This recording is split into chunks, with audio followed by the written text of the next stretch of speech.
Queridos irmãos, a paz do Senhor Jesus, vamos iniciar mais um culto, vamos iniciar mais um estudo da Palavra de Deus. Nós paramos em Romanos, no capítulo 15 e no versículo de número 6, né?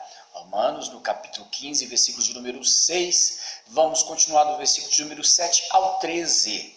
Essa é a minha pretensão para o dia de hoje. E o texto, eu quero que os irmãos tomem posse da sua Bíblia na mão, e vamos já lendo o texto que está proposto. Romanos, no capítulo de número 15. Eu espero um pouquinho para cada um dos irmãos. Dá tempo de vocês folhearem a Bíblia e encontrar o texto. Livro de Romanos, capítulo 15, versículo 7 ao versículo 13. O texto, ele diz assim: portanto, recebei-vos uns aos outros, como também Cristo nos recebeu para a glória de Deus. Digo, pois, que Jesus Cristo foi ministro da circuncisão por causa da verdade de Deus, para que confirmasse as promessas feitas aos pais, e para que os gentios glorifiquem a Deus pela sua misericórdia. Como está escrito, portanto, eu te louvarei entre os gentios e cantarei ao teu nome. E outra vez digo, alegrai-vos, gentios, com o seu povo. E outra vez, louvai ao Senhor todos os gentios, celebrai-o todos os povos. E outra vez diz Isaías, uma raiz em Jessé haverá, e naquele que se levantar para reger os gentios esperarão. Versículo 13. Ora, o Deus de esperança vos encha de todo gozo, paz e crença, para que abundes em esperança pela virtude do Espírito Santo. Queridos, na primeira parte que nós falamos na semana passada, do versículo 1 até o versículo 6, nessa primeira parte, o apóstolo Paulo, ele fala sobre que nós não precisamos tratar mal os fracos na fé. Ele falou sobre esse assunto, mas ser paciente, ensinar com calma, com brandura, e seguirmos o modelo de Cristo. Dessa maneira, ele tratou o assunto, do versículo 1 ao versículo 6. Agora, a partir do versículo 7, é tão interessante o que ele diz. Ele fala que devemos nos acolher mutuamente, assim como Cristo nos acolheu. Veja só que profundidade essa palavra. Temos necessidade de nos acolher uns aos outros, pois um dia nós fomos acolhidos. É somente através das Escrituras, é somente através da palavra de Deus que nós conseguimos aprender. O Senhor usa a sua palavra para nos ensinar, gera em nós paciência. Ele usa da sua palavra para nos consolar, para nos dar esperança. E tudo, quando foi escrito na palavra de Deus, foi escrito para uma finalidade. Sabe qual? Foi escrito para nos edificar. Foi escrito para que nós, como igreja do Senhor, tenhamos conhecimento, sejamos edificados na palavra de Deus. Isso é essencial para a nossa vida. Aí, vamos entender essa aqui. Por isso que é importante nós estudarmos a palavra de Deus. Lembra aquele texto quando diz: o meu povo perece por falta de conhecimento? É necessário nós estudarmos a palavra de Deus para o nosso Deus, através da sua palavra, nos ensinar. E logo que aprendendo, venha gerar em nós a paciência, possamos ser consolados e logo termos esperança, pois somos servos de Deus, somos igreja de Deus. Por isso que é importante nós estarmos juntos, para nós aprendermos a palavra de Deus. Por isso é importante estarmos congregados e agregados, para que a palavra de Deus faça o efeito necessário em nossa vida.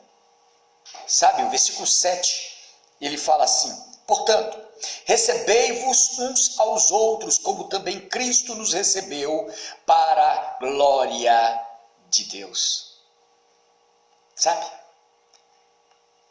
Este receber ou este acolher é estarmos juntos, mas estarmos juntos sem intriga, sem disse-me-disse, sem fofoca, sem essas dificuldades que geralmente aparecem quando as pessoas estão se juntando, se agregando. Mesmo que isso aí sempre acontece, é impossível isso ser diferente, sabe o que é? Mesmo que haja opiniões divergentes, mesmo que haja pareceres diferentes, mesmo assim, devemos nos manter em comunhão. Devemos conseguir olhar um para o outro com um coração sem ira. Olhar um para o outro entendendo que ele faz parte do corpo de Cristo e logo é o meu irmão. Sabe? Mas há aqueles que dizem: eu não vou na casa daquele irmão não. Sabe por quê? Eu não vou com a cara dele. Minha opinião é diferente da opinião dele, o assunto dele não me agrada, não tem jeito. Mas a palavra, o apóstolo Paulo está falando com os nossos irmãos de Roma que devemos de ter paciência, devemos de ensinar, devemos de suportar. Logo, Paulo deu o exemplo de Jesus. Mesmo Jesus sendo Deus, ele nos recebeu. Agora, através da sua morte na cruz do Calvário, nós temos paz com Deus. Somos co-herdeiros com Cristo.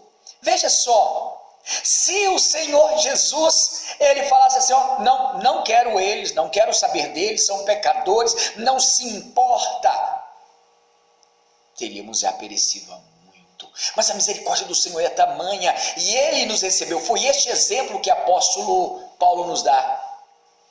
E ainda, uma esperança tão maravilhosa: vamos morar na glória com Cristo, vamos habitar para sempre com o Senhor. Ele nos acolheu. Veja que palavra maravilhosa, acolhimento de Deus para a nossa vida. Versículo 8: digo, pois, que Jesus Cristo foi ministro da circuncisão por causa da verdade de Deus, para que confirmasse as promessas feitas aos pais. Jesus Cristo foi ministro. Ministro quer dizer diácono. Jesus serviu. E apóstolo Paulo falou isso com os judeus. Jesus primeiro serviu aos judeus. Lembra aquela expressão quando a mulher samaritana dizendo: e a salvação vem dos judeus. De onde Jesus estava vindo? Então, Jesus foi ministro da circuncisão por causa da verdade de Deus, para cumprir a verdade de Deus, para que confirmasse a promessa que ele fez aos patriarcas, aos pais, aos patriarcas. Ele prometeu, o Messias viria, ele haveria de vir, e tudo culminou na vinda de Cristo em carne. Ele morreu na cruz do Calvário. Ele viveu, nasceu, viveu, morreu na cruz do Calvário. Está à destra de Deus, o nosso Pai. E um dia ele vai voltar para nos levar para estarmos com ele. É isso que o apóstolo Paulo estava dizendo. Digo, pois, que Jesus Cristo foi ministro da circuncisão, por causa da verdade de Deus, para que confirmasse a promessa feita aos pais, aos patriarcas. Mas, de repente, os judeus dizendo assim, escuta aqui, você está colocando a gente no mesmo nível dos idólatras? O mesmo nível dos gentios, daquelas pessoas que não tinham nem história, nem histórico. Eles não conheciam Deus, nem nada, agora que veio conhecer. E Paulo, ele começa a fazer essa explicação, sabe? Jesus veio servir a salvação a vocês, pois ele veio dessa linhagem. Ele veio confirmar através ou pelos patriarcas, confirmar a promessa que Deus fez. Veja só, isso é essencial para a nossa vida. Cristo primeiro acolheu os judeus, para que evitasse se sentir menosprezado. É uma expressão do apóstolo Paulo. Mas de repente no versículo 9, e para que os gentios glorifiquem a Deus pela sua misericórdia. Veja, para que os gentios conseguissem ver a misericórdia de Deus. Os gentios seriam benditos. O Senhor, Deus, não tinha aliança com o Brasil, com os Estados Unidos, não tinha aliança com a África, não. Deus tinha aliança com a descendência de Abraão, por fim, com os judeus, e pronto. Mas todos aqueles que aceitarem a Cristo como único e suficiente Salvador, seria tratado como parte dessa tamanha, tão grande família, seja judeu, seja grego, seja judeu, seja gentil, não importa, mas iriam glorificar a Deus pela grande e infinita misericórdia, pois Deus amou o mundo de tal maneira que deu seu Filho unigênito para todo aquele que nele crê não pereça, mas tenha a vida eterna. Essa é a expressão. Aí, na segunda parte do versículo 9, o apóstolo Paulo diz, como está escrito, ele estava provando através da Bíblia. Como está escrito, portanto, eu te louvarei entre os gentios e cantarei ao teu nome. Segue os demais versículos e o apóstolo Paulo, ele